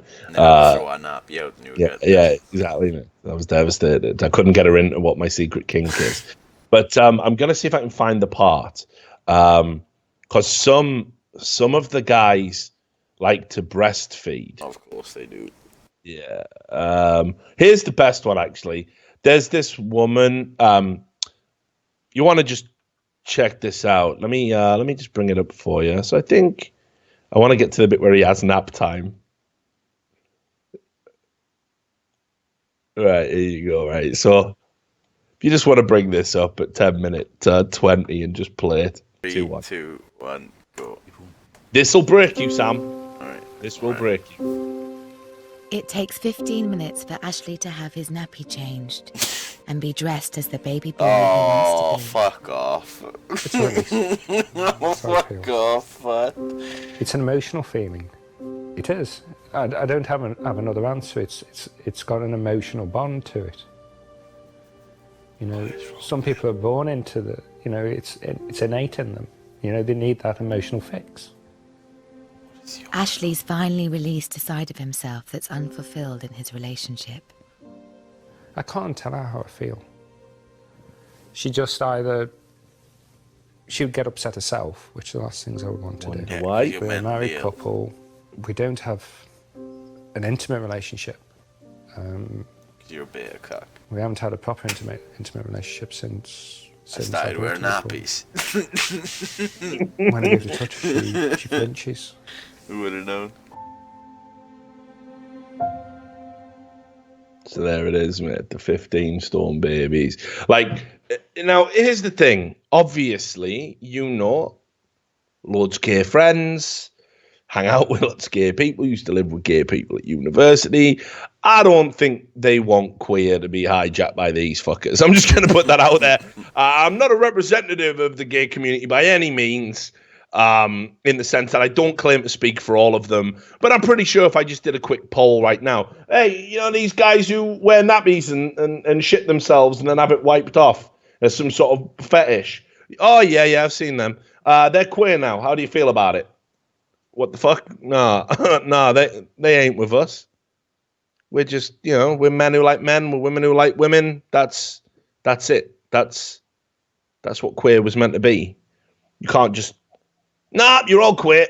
So anyway, that was the article. And yeah, basically this is it now. They said all fetishes are queer, and then people were like, what about bestiality? Obvious.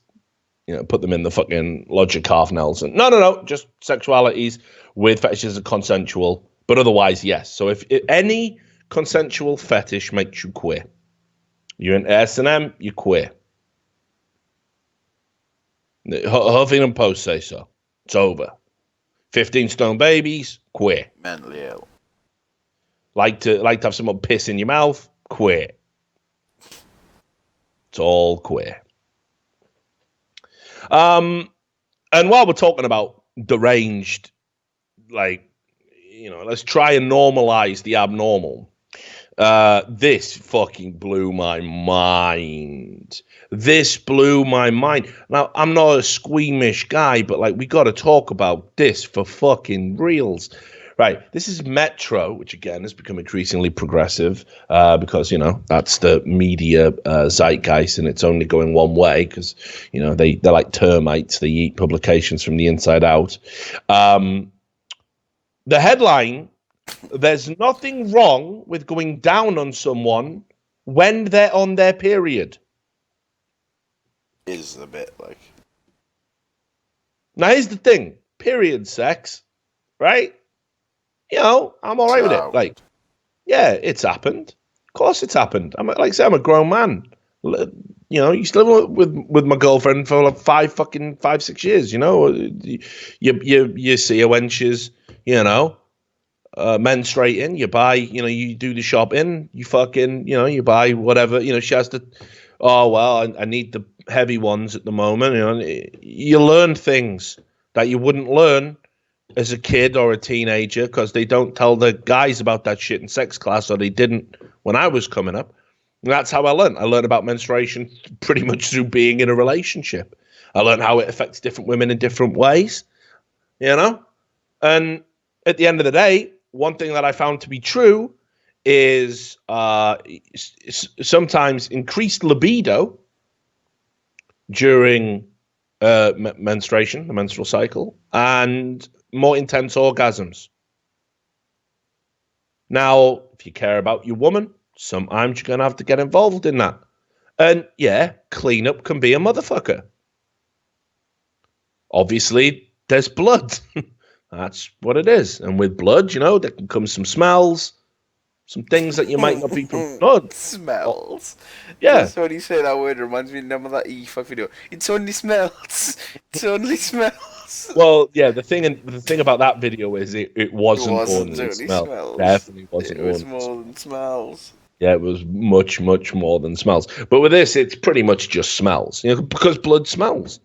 Yeah, it's got a metallic aroma, right? So those are things that, you know, in the interests of being, you know, a good partner, obviously, you overcome your squeamishness. Now, I'm not saying you absolutely 100% have to. Nobody should ever feel obligated to do anything sexual that they don't want to do. I wouldn't call that a functional or healthy sexual relationship. But I never really had that much of a problem with it. It wasn't a go-to. It wasn't guaranteed every month, you know. But, yeah, fuck, of course it's been done. But, yeah, you can't just write this line There's absolutely, totally, definitively nothing wrong with going down on someone when they're on their period. There's nothing gross about it, nothing dirty, nothing disgusting. Right? Well, and then they add, there is nothing unhygienic in any way about period blood. Well, look, dude, we're not saying that. We're not saying that. It's just blood in general, isn't it? You know, like, I just don't want to get blood in my mouth, just as a rule. My I own, don't want blood up in my lips no matter what's happening. Yeah, my own, other people's.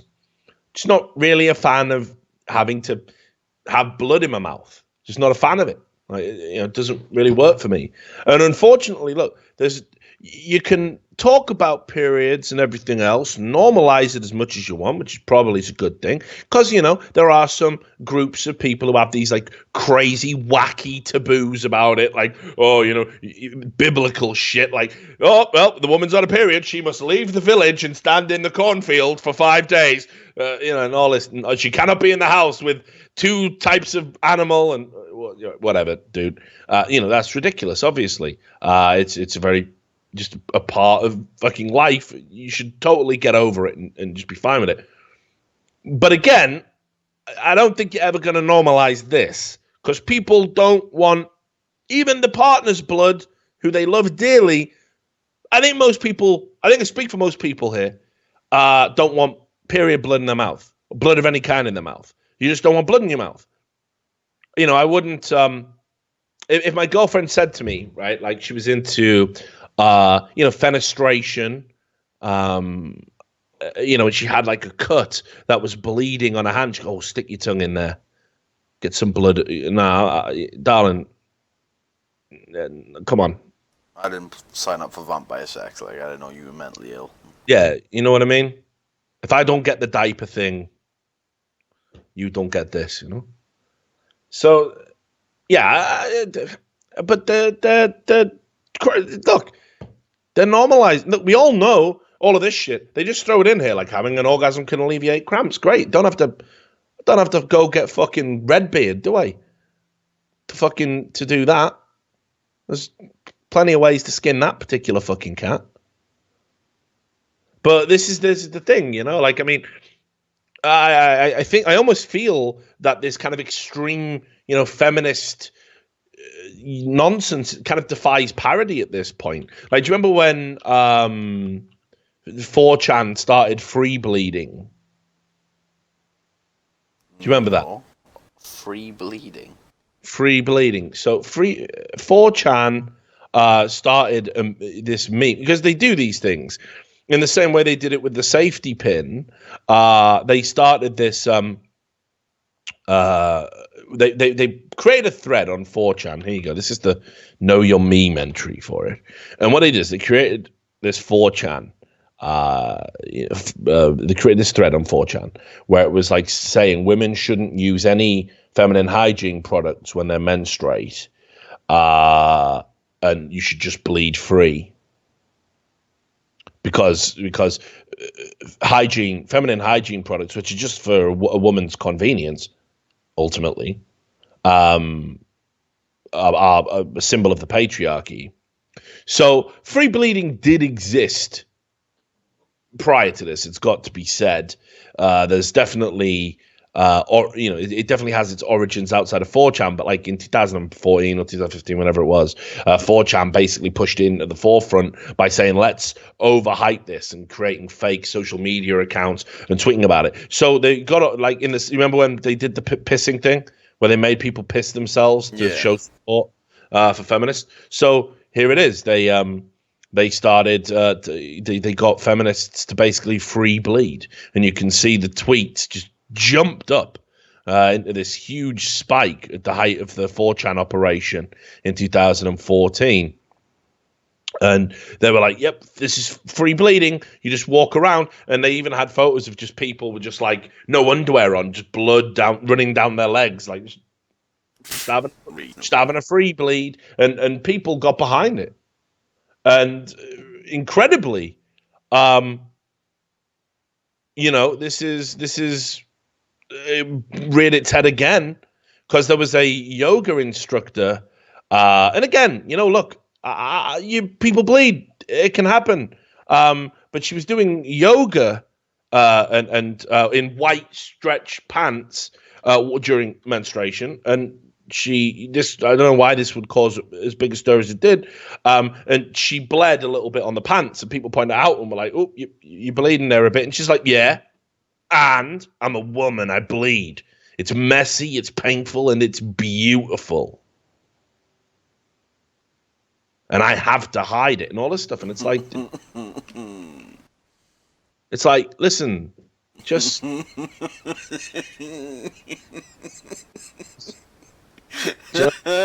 Why is she hooking the tall, straight fucking TM in, but while she's just bleeding? What kind of deep point is she trying to make, man? Yoga, mate. But you should do it. It's good for you. I do yoga, but the yoga's big. Oh, good. Glad to hear. Bit of who you saw, Jesus. But yeah, look, again, understand. I get the point about removing the stigma of what is a natural bodily function, okay? But there's lots of natural bodily functions that we don't necessarily have to push front and center to reclaim and take away the stigma about it. We generally grow out of that as kids. We tell them, look, this is going to happen and it's okay, and don't be worried about it. The body's a wonderful thing. This is all part of being alive. As adults, we just get on with it. Now, it just kind of feels again like a very childish, thing to do. Like we all know what's going on, and we're all adults. There's just no need to be almost hostile about it. You know what I mean? Like, just maybe I don't want to feel like I have to care about your shit. I'm not interested. But again, everything comes down to being a point. So obviously, now the future is to show that you're a real man, a real feminist man, a real sensitive man. You have to go down on women while you're having your period, while they're having the period. Maybe you get a period. Maybe you get an honorary period. I don't know. Big talking point here, Sam. I wanted to do something a little bit different. And just have a little chat with you, a little discussion, mate. All right, because this is in the press right now, and I'll just give you an appraisal. So there was a guy, okay, a British man. So it's from the UK, this particular issue, and he took his daughter out of school, right, to go on holiday. And the holiday was Disney World in Florida. Obviously a place that all kids want to go there. It's got that allure to it. It's Disney World. It's not Disneyland Paris. Not that knockoff bullshit. Yeah, not the ghetto one with the fucking French people who don't care about customer service at all. This is the real one where the fucking the people who have to work in those costumes have got to know all the songs. You can challenge them or like press up competitions and shit. Like, you know what I mean? It's like the magical world for kids. Kids would want to go there.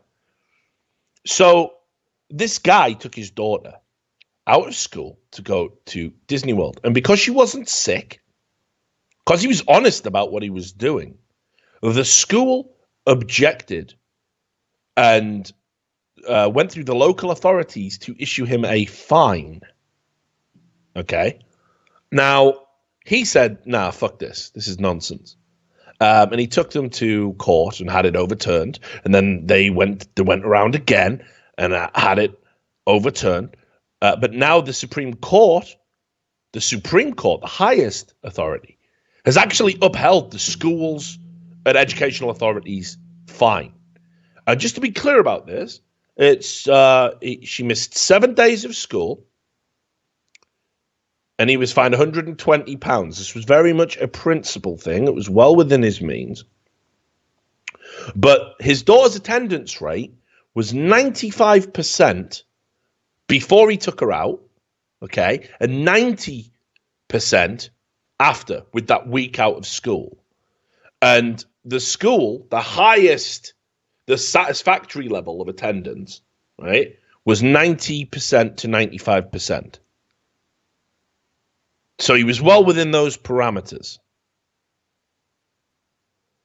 Now, the Supreme Court has said that parents must must ensure their children are in school, no matter what the circumstances, no matter what's going on, unless it's illness or some family emergency.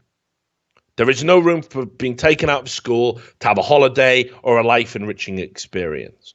Now, this is where I want to have a discussion with you, because I could never believe that something like this would be enforced in Britain. No way. Because I remember being taken out of school to go on holidays. You know, my mother. When we had, we're not wealthy. You go on holiday when you can get the time off work. Yeah, and the cheapest times to go as well. Yeah. So we were limited. Now, am I not entitled to a fucking holiday as a child? Can my mother not determine what is best for me? I understand loco parenti, the laws under which schools act as temporary guardians to children while they are in their care. But this seems like massive overreach to me, that the state can say the school has ultimate authority on whether or not your child can, should be going on holiday or not, and can even dictate the times within which. Honestly, I probably shouldn't be as outraged about this as I am, but I'm kind of outraged. It's even more annoying that she's fucking 6, but do you know what 6-year-old kids do in school? They fucking run around with, throw blocks at each other's head, probably, but, fucking, I don't know, one of them dribbles in the corner and they colour in shit, as if you missed a big day in school. It's crazy, right? Why would the state want to deprive healthy family relationships and memorable life-enriching moments? Why would you want to deprive children of a happy childhood, effectively? Why would you want a Supreme Court mandate to do that? There must be a counter-argument. I mean, there has to be a counter-argument, I suppose. I just can't see it because I'm so tunneled in on what I think is right on this particular issue, and that is that parents should have the ultimate say. Because, if he wanted to take her out of the educational system altogether and have her homeschooled, he could do that, right? Yeah. So what are we arguing about here? This is school attendance laws go back to 1870. And when they were brought in, it was a very different environment. It was designed to stop people exploiting their children, taking them out of an educational system and just sending them to the workhouse to make money. Yeah. Among other things, of course. That was one of the principal reasons for the legislature. So this is nonsense. And even Theresa May, keep in mind, conservatives are all about choice and big government, big legislature not interfering with what you do on an individual level. Well, she said that actually the head teacher has the right to set the policy. That's actually completely against the party line and what the Conservatives stand for. So I'm actually aghast at this. I'm appalled because it makes you wonder. What is this the building blocks for? Yeah. Could you be could this be used to prevent homeschooling? Are you going to start telling me I have to vaccinate my kids? You know what I mean? That's going that far. Well, that's already happening. Actually, there's been rulings about that globally. Now, that's a much more complex issue. This, to me, is open and shut. Yeah. While I understand there's something potentially sinister about there being a court ruling that, yes, this doctor can inject your child against your wishes. You know, I understand the principles of the concern. There's also herd immunity to consider. The fact that there's a very compelling argument to say that if you don't want your child vaccinated, it's a form of child cruelty. You know, in the same way, if you forced your child to have, like, you know, a particular type of diet based on your wacky beliefs and they weren't getting enough nutrition, you know, you wouldn't think twice about the state coming in and saying this is a form of abuse. So that's a lot more complex. But again, in principle, you know, yes, where does the state get to intervene with what a parent believes is right for their child? Well, clearly going to Disneyland is well within the remit now. And again, I hope there's another appeal to this, because it's a worrying precedent, in my opinion. So yeah, a bit serious. I'm guessing you're on my side on this particular issue, especially at that age. Anyway, it's nothing even being missed. So let's get to universities. Obviously, universities as well, big topic that we like to talk about on the show. Is all fucking mental. And what have I been saying the entire time we've been doing the Richard Lewis show? What have I been saying? That yes, American colleges are absolute lunacy, right? They're ridiculous. But it's coming to the UK, and we can laugh and point and sneer at American universities, but the reality is it's all coming to the UK. It's all happening. And we've shown you a few examples. This is a belter. This is a belter. This is Hull University. That's Hull. All right. Hull, that got the City of Culture, I think. The most recent one that was awarded, or maybe there's been some others since. It's having a big overhaul. I mean, I don't know if have you been to Hull? No, I don't think so. Why would I ever go to Hull? Fuck's in Hull. Yeah, well, I don't know.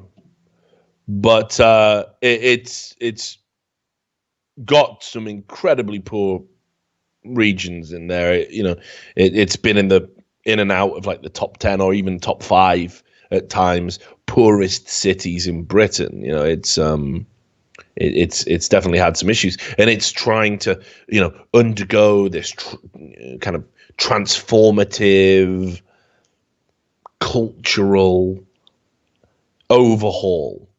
It's trying to become a bit more metropolitan. So Hull University has now told its students that if they do not use gender-sensitive language, they lose marks on all essays. That can't be allowed. There's got to be a law involved. This was a report in the Sunday Times, which we're not using the Sunday Times because it's behind a paywall. I've got an account. I just can't be asked to log into it and give you the details and stuff. But the Guardian report picked up on it, and what the Times had done is they used the Freedom of Information order to get this document, and the document says in it that language is important and highly symbolic, and therefore people should be aware of the powerful and symbolic nature of language and therefore use gender-sensitive formulations. Failure to use gender-sensitive language will impact on your mark. Right? So you have to be completely gender neutral in your essays. Right? And this follows up with, you remember a few episodes ago, we talked about Cardiff with the checklist. Yeah. You couldn't use workmanlike, foreman, mankind, human. Right? You couldn't do this. This was gendered language. And it's absurd. Now, there was an emeritus professor of sociology at Kent University. You would probably expect him to be one of these lefty nut jobs who would be all for this. But Frank Furedi actually said, usually these threats are implicit rather than spelt out, because this is linguistic policing being used as a coercive tool to impose a conformist outlook. The alternative to using the language is to pay a penalty, that is, being marked down. Another university professor, Alan Smithers, over at the University of Buckingham, said Malcolm Bradbury satirized this in 1970's The History Man, where an examiner's meeting could not get underway until it had been agreed on whether to call a chairman Mr. Chairperson. And that was 40 years ago. And by now we should have grown beyond this petty fogging. On the other side of the argument, Dr. Leah Litasaliti, who's a senior lecturer in linguistics at the City University of London, said, language is a symbolic resource and words are rarely neutral. Given the many possibilities for using language to define, trivialize, or make people and groups feel invisible, it should come as no surprise that linguistic intervention as one way to help build more inclusive societies has a long history. It's easy to dismiss or ridicule such attempts. It certainly is. As policing or political correctness gone mad. It is harder to have a proper discussion about the genuine need to raise awareness of the role language can play in reinforcing as well as contesting gender inequalities. Even harder still is to have the discussion about language while at the same time addressing and not obscuring the very real structural inequalities in our society. This is the discussion we should be having. So I suppose what they think is they're going to fix all of the problems in the world by making some student in an essay that only they will read use the right words, the words they deem to be correct, or lose marks. It's bonkers, isn't it? This isn't academia. This isn't what educated people do. You don't limit your field of language if you want to nourish the creative mind. You know, certainly in some medical professions, for example, clinical terms fall out of favor due to an appreciated understanding and sensitivity to particular issues. But you can't just cut out entire swathes of the building blocks of language because you deem them to be problematic. And now I would certainly like to say that this will get challenged now that it's been made public, and congratulations to the Times for making this public. But a senior lecturer from Hull actually said anonymously to The Guardian, should any student use language which is not deemed gender neutral, they are going to be offered feedback as to why we don't like the language you've used. And deduction of marks is going to be taken on a case-by-case basis. So I imagine as well, let's say, if some people with the right politics just happen to have an honest slip, they'll be fine. But people who want to make a stand and challenge this ludicrousness will be penalized. So, and it doesn't end there with the universities. Let me find this one. This was over at Plymouth University. Now, I'm not a men's rights activist. I find those people a little bit wacky and weird, honestly. But this is at Plymouth University. And there's a guy there called Will Stiles, and he wanted to set up a forum for men to discuss men's issues. Right? But the Plymouth Students' Union said equal opportunities only applies to groups which have suffered historic and ongoing discrimination, and that group can never include men. What? Yeah. Sorry. Yeah. So just let that sink in. Equal opportunities only applies to certain groups. It's not equal at all. This is why they want to control language. This is why they want to control language. Is that? This is why they want to control language, Sam. Because if you control language, then you can put these absurdities out in plain view and nobody can call them absurd anymore. But this is a third year, and again, look, I think if you call yourself a men's rights activist, I think you're immediately making it hard for me, and probably a lot of people sympathize with you. This isn't about men's rights. It's about men's issues, right? Do you know what I mean? Men have rights. Their rights are fine. No one's rights are under threat. But we do have issues. There are gender-specific issues that men might want to talk about. Right? Higher rates of male suicide. One of the biggest killers in that 18 to 25 bracket, right? That's one of the things that needs to be talked about. But if we say, well, you don't have any form of oppression, so you're not allowed to even congregate to discuss these issues.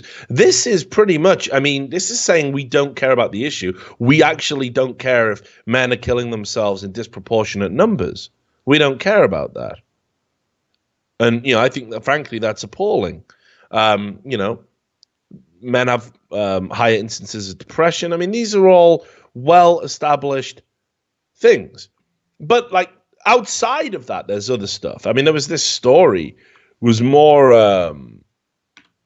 this is more of a I hate it here. This was an awful story, but it kind of underlines the point that even when you get out of that danger group of suicide, there are issues you might encounter. So this was a man who's only known as Jeremy A to protect the family. This was a guy who committed suicide because he was just bled out by the child support system, and wasn't getting even access to the kids. So this guy had got a divorce, and he had 2 daughters with his ex-wife, and then he had someone who was engaged, and that didn't work out, and he had a son with her, and then he had a new wife. So, I'm not saying he made the best fucking romantic choices, but who the fuck does? Anyway, so he had to pay $6,500 a month to the wife, the former wife. Fucking hell. And she said that wasn't enough. She wanted to, and because he missed out on other orders before, she'd filed some legislature against him that meant he was going to get fined an additional 10 grand on top of that. That was all approved by a judge. Then another application from the former fiance had been successful, and this was going to put his child and spousal debt, this is before anything for himself, up to $8,000 a month. So he was a truck driver. He was, not getting access to the kids. He couldn't afford to make these payments. So he rigged up his truck in a way that when he crashed it, it would instantly break his neck. How did he do that? I don't know. The guy was a handyman, obviously. But he wrote a note, which you can see in the thing. He said, family, that's a bloodstained note. Family law needs reform. I recommend mandated lower costs and less reward for false claims of abuse. Parental alienation is devastating. I love my children as much as husband and father could. I see no light. Recommend an authority consistent during high conflict separations. It is exploited in family law. Sorry, Dad and Angie, I'm very sorry. 45 years old and checked out. So there are things out there. And let's talk about male obsolescence. I know a lot of feminists revel in this. They revel at the glee that men will eventually become obsolete. I've certainly seen many radical feminists talk about how men should just be kept in cages and just used for the purposes of insemination and eventually killed once we develop synthetic sperm. Reasonable. Right? This is out there. You go look it up. So I'm sure a lot of radical feminists will rub their hands at the prospect of male obsolescence. But here's the thing. While we're talking about, male issues, the types of work that men choose to do, we talk about the wage gap. There is a gap in the types of work that genders do as well, and nobody seems to mind that much. Men are more likely to do manual jobs and menial jobs. This is a reality. Factory jobs, laboring. They're overwhelmingly male. Mining, overwhelmingly male. Well, as a result of that, with this big robotic boom that's likely to come in, this is a report over at iNews, an offshoot paper from The Independent, that it's going to be men, actually, that when the robotic era comes in, it's going to be men that lose the jobs. They're saying 35% of jobs carried out by men are at high risk from automation, compared to just 26% of women's jobs. And, perhaps those numbers could even be higher. We don't really know. It depends on what types of automation are going to be brought in. This was purely talking about automation in manufacturing processes. This is before we get into self-driving trucks, drone delivery, all of these other technologies. So again, can we talk about this? I grew up in a mining community. You still live in Port Talbot. Yeah. Let's talk about what happened there when the steelworks closed and men were left. Men who'd worked their entire lives in one particular field were left being told that there is no work that you are suitable to do. Well, I'll tell you what happens. People kill themselves. Families get kicked out of homes. I remember vividly at school, one kid got took out to be told they'd found his dad. He'd hung himself. After the mines closed. They couldn't. He'd been doing some fucking job center course to learn how to fucking type with his big ham-fisted miner's hands and fucking, white finger and all sorts of fucking circulatory problems. And he just couldn't hack it. He just couldn't retrain. He couldn't get into the information era. Now, look, again, yeah, you got to adapt. You've got to move with the times. You've got to be able to do multiple things. But when an entire industry just gets wiped the fuck out, there are going to be some people who can't do that. That's the reality. I don't think we should be reveling in glee and not talking about it when it comes. So again, this idea that there's specific issues that aren't going to affect men more than women, I think it's a bit of a dangerous and insidious way of thinking. I think people who want to start addressing the mental health issues, the disproportionate stuff that goes on when it comes to child custody, I think, yeah, these are topics worth discussing. We can have a discussion about it, right? Yeah. Where's the harm? Again, Sam, you're my compass here. Does any of this sound misogynistic? Do I sound, by bringing these topics up, do I sound like I hate women? No. Sound really it's crazy. I don't know. I don't know what's so terrifying about the idea of men wanting to talk about men's issues. And again, not men's rights, because men's rights, they're the kind of kooky people who say stuff like, yeah, well, we're the real oppressed gender. Nah, mate, nah. Nah, like, you're fucked if you believe that for a second. But, this is, this is something that we gotta address. Right? I remember actually, I was just Googling it there. I remember reading this last year, and it struck me as a bit odd. Check this out. This was in the Daily Mail. Just to give you an idea, again, getting back to the child custody thing. The agony of being a 50-50 mum. Women once held the upper hand in custody. Now fathers are winning equal access, and mothers are struggling to cope. This idea that women are the primary carers. I thought this was something feminists actively rejected, and yet this isn't reflected in what happens in the court system at all. This isn't what happens in the legal system at all. So that's something I think that's a topic worth talking about, and actually talking about. That way you don't get fucking people like Fathers for Justice dressed up as Spider-Man and, blocking traffic and doing other shit, just have a fucking talk about it. All right, anyway, we're coming up to time. So I'm going to end with just a couple of quick hits. So what's in a name, Sam? What's in a name? What's in a name? Right? Letters. When do name? It's not a real question. It's rhetorical. What's in a name?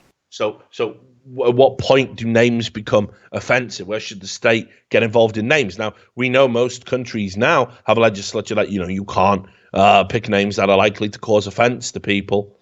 You can't have a kid and call it Adolf Hitler. I know you wanted to do that one day, Sam. No, you can't. Says who? The court, the laws of the land. You are you? What's that, man? I wasn't, but now I am, like. I don't know why you'd want to do that to your child, frankly. Because then I don't know. I wouldn't, obviously. I'm just saying, it's bullshit that you can't name your kid whatever you want. More nanny state, mate. Well, yeah, it is kind of nanny state. Although, again, if I can see state intervention for child abuse, I would say naming your child Adolf Hitler is a form of abuse. Yeah, probably. That's pretty up there. Like. He's going to go to school and get fucking wrecked, mate. Yeah, but are there names you can't call your kid that aren't offensive? There probably are. Well, yeah, maybe. Yeah, we're getting bogged down here. We're getting bogged down. But, look, there was an example of this, all right? There was an example. This was, again, I think 2016. So I'll ignore the thing I just linked you to. Just bring this up for a moment. Right. This is why, okay? This is why. So just to give you an idea of the types of fucking absolute human scum that would do something like this. White supremacist father who named his son Adolf Hitler and daughter Eva Braun. Of course. Yeah. Opens up in a documentary about Führer namesakes, about how he is sick of being treated like garbage. He says he's just misunderstood. He's got a swastika tattooed on his neck. And he wonders why he gets treated differently. And, I just look at the fucking state of the... Come on, man. Fucking hell. Do you know what I mean? Do you get it now? Yeah. Like, you're using your child... I know, look at it. Not just as a fucking Meet the Hitlers, the documentary was called. That you're using your child not just as a projection of your fucked up political beliefs, but you forever make that child an outsider. There will forever be a walking embodiment of the poison you've put on them because a name is powerful like that. And that kid's never getting an even fucking break. Look at the birthday cake. Happy birthday, Adolf Hitler. Like, come on. Come the fuck on, mate. You know what I mean? And then he's having a cry, like, saying I'm a person too. You have taken the name of the one person in human history that's just synonymous with fucking evil in a way few people are. Like, people wonder why Hitler is such a cultural touchstone. He really raised the fucking bar in terms of, like, evil. Atrocities, yeah. Yeah, and it's within recent memory. I'm pretty sure Caligula might have done some more fucked up shit on a personal level. I'm sure there might even have been, Pol Pot did a genocide, 25% of the fucking country's population. The debate about Stalin always gets brought up. Stalin was worse than Hitler. Like, yeah, great argument, guys. Let's fucking circle jerk about that for 10 hours. Good entries, guys. Yeah, but both into the Hall of Fame of evil. Yeah, both cunts, right? But here's the thing. Adolf Hitler, because of the fucking brutal and grotesque systematic way in which he oppressed people, from Jews to political dissidents to homosexuals to the mentally ill, like, obviously he will always be a cultural landmark right? And that's why when you compare people to him, it is pathetic. Because Donald Trump ain't like that, is he? He's not. And all the other people you say are Hitler aren't like that. Hitler was Hitler. And you'd have to fucking go some to beat that cunt, right? But here's the thing. These people, like, we want the white supremacy and we want to fucking hate everybody. But when people hate us, we're people too. That's cognitive dissonance. How can you not apply that logic? Like, to sit there and cry saying we're people too, just because we're named after, like, fucking, Nazis and well, yeah, black people are people too. Don't you get it? Why can't the empathy that, why can't that self-pity be transmuted into empathy, and you realize once, I get it now. Yeah, this makes me when people are prejudiced to me, it makes me feel bad. Yeah. Well, guess what, you fucking moron. Full course of Christmas past. Yeah, it's do you know what I mean? How can So that's another fucking mental illness right there. That's why when I say, white supremacist racists, they've got something very fucking wrong with them. Like it's insanity. It's an insane way to think. But anyway, right? So I saw this. Moving away from the Hitler name thing, not really relevant, tangential. But I saw this here. There was a family in the U.S., and it's actually in Georgia, where I'm at. They wanted to call their child Zalika Graceful Lorena Allah. And the Department of Public Health said, we're not doing that. No, we're not. Because the surname they're saying the surname must be legally one of their two names, and they can't have it. You can't just do that. Bullshit, because you name kids with just one name. No last name. So they're being told they can't call their kid, they can't have the name Allah in there. And, obviously for them, it's, that's what they want to do. They're like, they're not doing it in a derogatory or inflammatory way. They're saying, it means noble. We want to use the name. So the ACLU, that's the American Civil Liberties Union, is actually having they've filed a lawsuit on their behalf. Because they already have a son who is called Masterful. I mean, this is a wicked name. Masterful Mazira Ali Allah. Right, if your first name is Masterful, you're a fucking boss. Like, yeah, you are. You are going far in life with the first name Masterful, I'll tell you that. Right? So that flew, that's fine. But now something's changed. And they're saying that, they can't do it, which again is it's absurd. And the ACLU lawyer said the parents get to decide the name of a child, not the state. This is an easy case. And, certainly we hope it is. I can't even think of what the objection would be. Right? But then I saw this, and this blew my fucking mind. Right? So there's a guy in Canada, okay, and he's had a personalized number plate of his surname. Now, his surname is Grabber.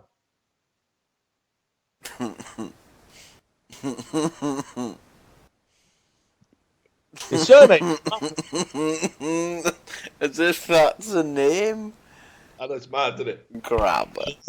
Lord Grabber, right? Now, it's a Germanic name. Right? And he's had this personalized number plate for a while. And he went to re-register it.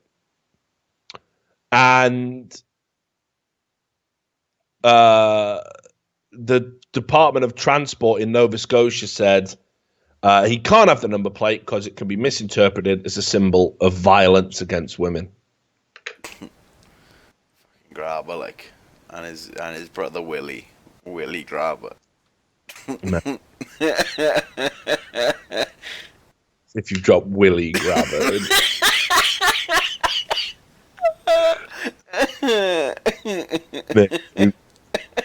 Why do I even do this show anymore? That's the level.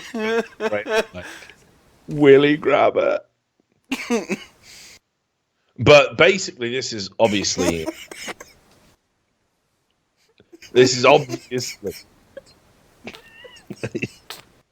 You all right? No, he's gone. He's gone. You're actually crying. I can hear you.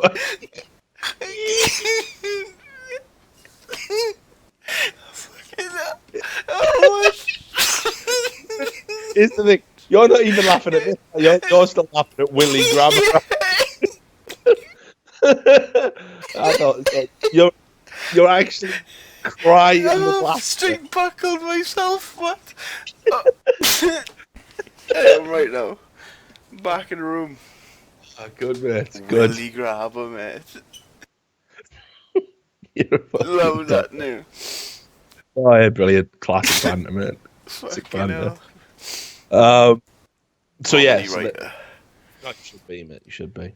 So, yeah, basically, he can't have a number plate with his own surname on it because Donald Trump got recorded years ago, like in 2005 or whatever it was, saying grab him by the pussy. So that's where we're at. It's unlucky, you know. It's a bad BG, I believe. Unlucky Willie, man. So there you have it. That's the 2 hours. That's the Richard Lewis show.